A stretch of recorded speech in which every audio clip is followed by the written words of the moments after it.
नर्मदे हर। सज्जनों, क्या आपने कभी ये सोचा है क्यों भगवान श्री कृष्ण को मक्खन इतना प्रिय था? और क्या आप जानते हैं कि मां नर्मदा के गहरे जल में भी वही रहस्य छुपा है? आज हम समझेंगे कि मक्खन केवल भोजन नहीं बल्कि मन की एक उच्च अवस्था है। और मां नर्मदा का जो प्रवाह है वो केवल धारा नहीं है, वह हमारी आत्मा का प्रतीक है। जब योग साधक ध्यान करता है या हम लोग भी ध्यान करते हैं तो आंख के सामने अंधेरा छा जाता है, एक काला शून्य बन जाता है। वो काला शून्य क्या है?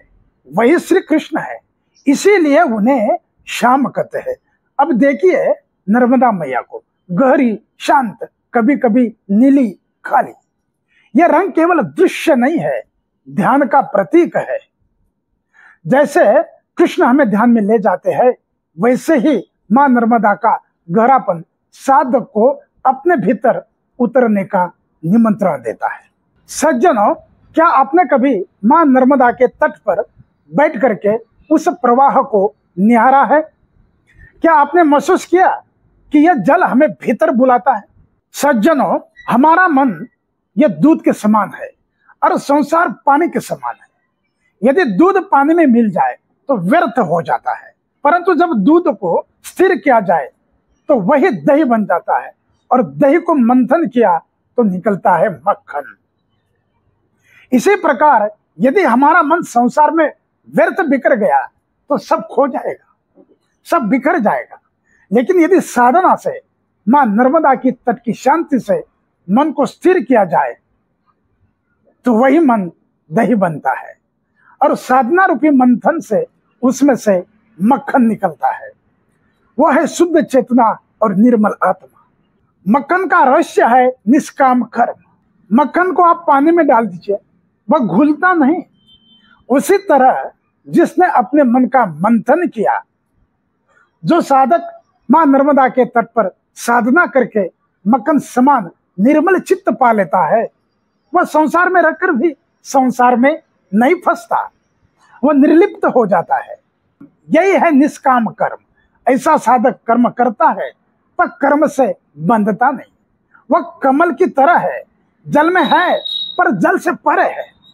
वह प्रवाह में है पर उससे असंग है।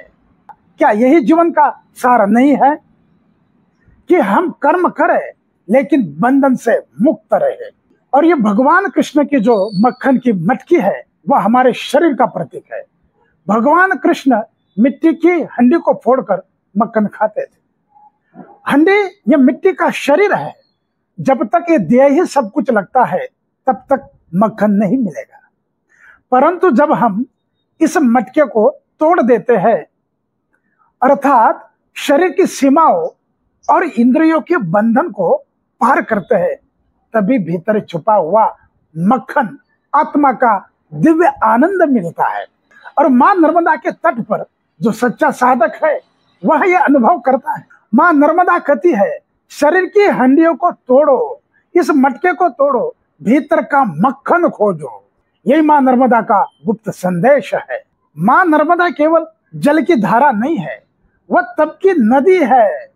जिसने उसकी परिक्रमा की वह समझता है कि नर्मदा केवल बहती धारा नहीं है बल्कि भीतर का गहन ध्यान है। सज्जनों, जैसे मक्खन निष्काम कर्म का प्रतीक है, वैसे ही मां नर्मदा का जो प्रवाह है वो कहता है, बहो पर छिपको मत, चलते रहो पर बंधो मत, संसार में रहो पर संसार तुम्हें बांध न पाए। सज्जनों, भगवान कृष्ण का मक्खन और मां नर्मदा का जल दोनों हमें एक ही शिक्षा देते हैं।